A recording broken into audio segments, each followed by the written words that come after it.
Hello everyone, thank you so much for clicking on today's video and welcome to my channel. This story has a lot of ups and downs, where OP's mother suddenly decides to cut ties with everyone and move to Nigeria. OP and their family definitely suspect a scam, and OP is racing against the clock to catch their mother before it's too late. I do hope that you enjoyed this story. If you do, please give it a thumbs up. Anyhow, onto the story. My mum, who's 77 years old, is currently at a hotel in the airport flying out to Nigeria. By the way, we're currently located in England, UK. She seized all her utilities, most of her personal possessions are missing, emptied, and closed her bank accounts. The police are involved, and she's been logged a missing person, so hopefully they'll get to her when she tries to fly. She's cut ties with her friends. None of us in her family know what was going on. I only know where she is because I can track her phone. I found paperwork with a new address in Nigeria. Phone bill that says, "We'll use this one until I get a new one." I'm absolutely broken. OP then went on to update the next day. She's gone.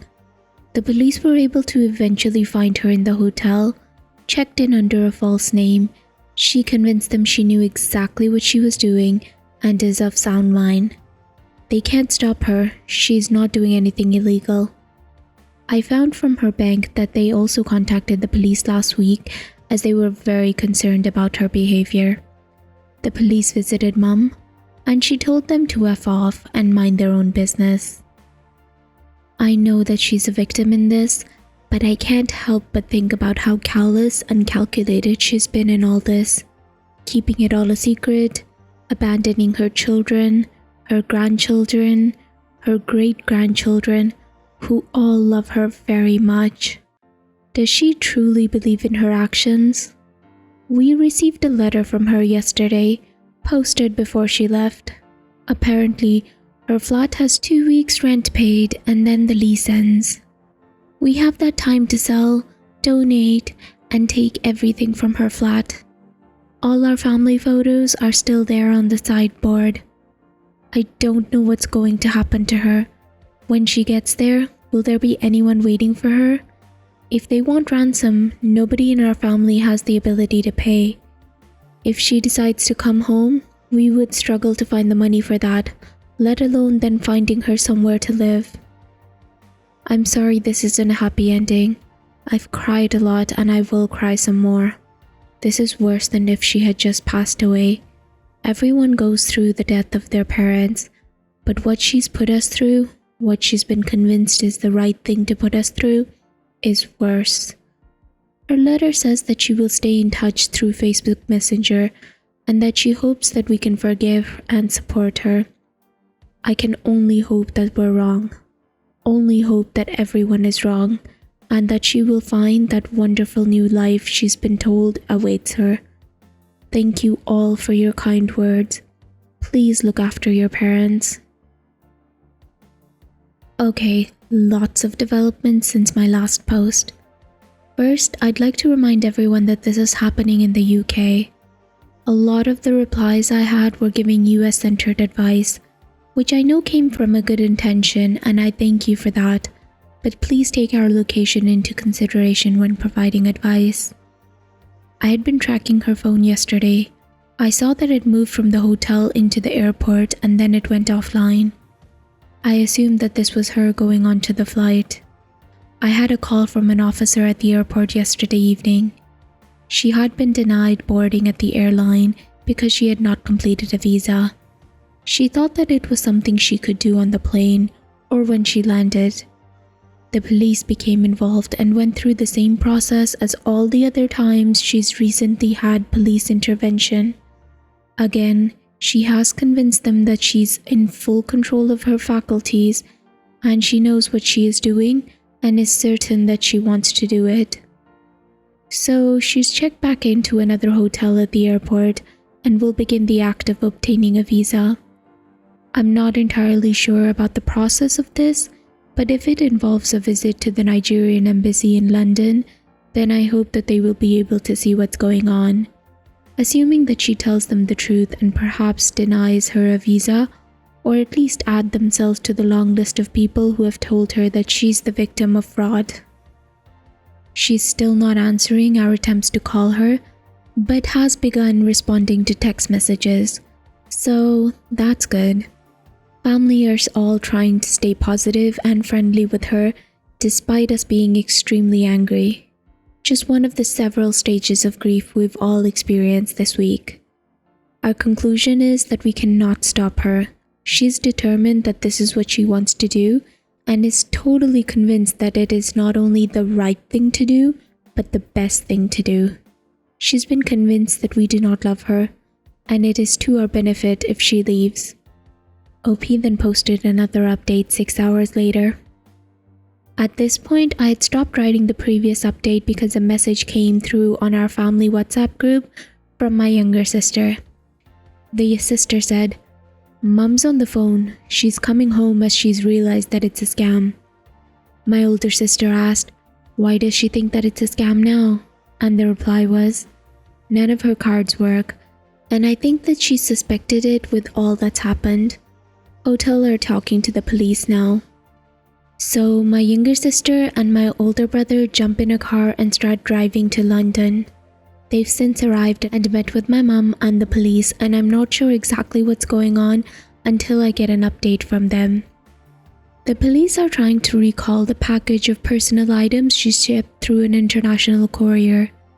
I'm still not entirely clear what happened with the bank today, whether the scammers took the money or my mum transferred it, but however it's happened, the transaction either failed or has since been reversed by the police working with the bank's fraud system. A recent update from my sister says, "I got her. She still believes that he was not stealing from her. The only reason the bank stopped the payment is because she put the wrong address." I had called victim support, but just like the police, they can't really do anything unless the victim themselves consent. The local office is closed for the weekend, so it will be next week before I can sit down with Mum and talk to them. Mum is going to stay with my sister for 2 nights, but then my sister has to isolate to prepare for surgery next week. We'll get Mum back into her flat, and I will stay with her for a while. I can't do that forever though.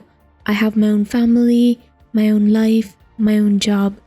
We need to undo all the harm that she's done, contact all the companies that she has undid contracts with, reverse change of address details, and quite possibly find her somewhere new to live now that most of her money is gone. When I get the replacement lasting power of attorney papers though, I will be enacting them to the full extent and taking control.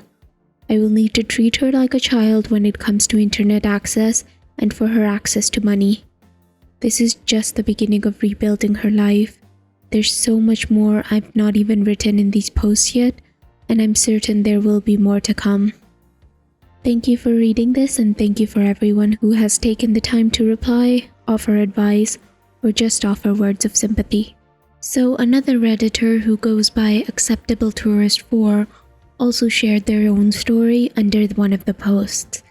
They say, "My mother-in-law did something similar, but it was Pakistan. Reading this story reminded me of what we went through trying to find her. Except mother-in-law was way more deceitful. She had called her husband, my father-in-law, as she left work one evening, asking what he'd like for her to pick up for dinner. And then she just never went home. We were worried that her car was in a ditch somewhere with her dying inside. It took a few days for the state police to locate her at the airport. My poor father-in-law aged a few decades in those 2 days. My husband was heartbroken. No goodbyes, just a lie about bringing home Chinese food for dinner. I don't know how long it took until she contacted us from Pakistan. I think that she was there for about 3 to 6 months-ish. My father-in-law was willing and able to help her return to the US, but her quote-unquote new husband had taken her passport and she wasn't allowed to leave the house without a male chaperone. She recognized her mistake immediately but was on her own to find her way out of it. She ultimately had to pull a risky move by stealing her passport back, getting a male escort into Karachi for some shopping or something, and then she literally busted free and ran to an embassy. Not the US embassy, but I believe a South American country's. The first she found, basically. It got the ball rolling and she was home within a few weeks. My husband and father-in-law treated her like a victim the entire time, despite the overt and hateful lies and misdirection. Me, I'm not so sure. She left with fresh stitches in her face from the facelift that she had had not even a week before leaving. Left her world full of friends and a job and her belongings for us to deal with. Even her car cost me a few $1,000s to get out of impound eventually. I have no idea what some Pakistani man told her that made her believe that she'd have a better life as his wife. I still can't wrap my brain around how someone could willingly walk into this situation. She's goddamn lucky. I'm not the most sympathetic voice to tell this story because of what she did to my father-in-law and husband, and brother-in-law and his family, but I do at least recognize the ease in which she was scammed. Glad to hear that OP's mom is home safely. So guys, what did you think about this? I really hope that OP is alright and so is their mother. If there's one thing that I can learn from this story, it's that no one, no matter what age they are safe from the horrors of the internet. My subscribers are obviously an exception because for the most part, everyone who watches and comments is amazing. But really, there are some horrible people on the internet and they have no restraint whatsoever. Again, I do hope that OP and their mother got the help that they need. And also, I do hope that they catch the person in Nigeria who is trying to scam her, because otherwise they could essentially go ahead and do this with someone else. Like, how do we even know that they don't have multiple scams going and are contacting multiple people? Oh god, it's so horrifying. Anyway, I do hope that you enjoyed this story. If you did, please give it a thumbs up. And please subscribe if you'd like to hear more stories from Reddit with updates.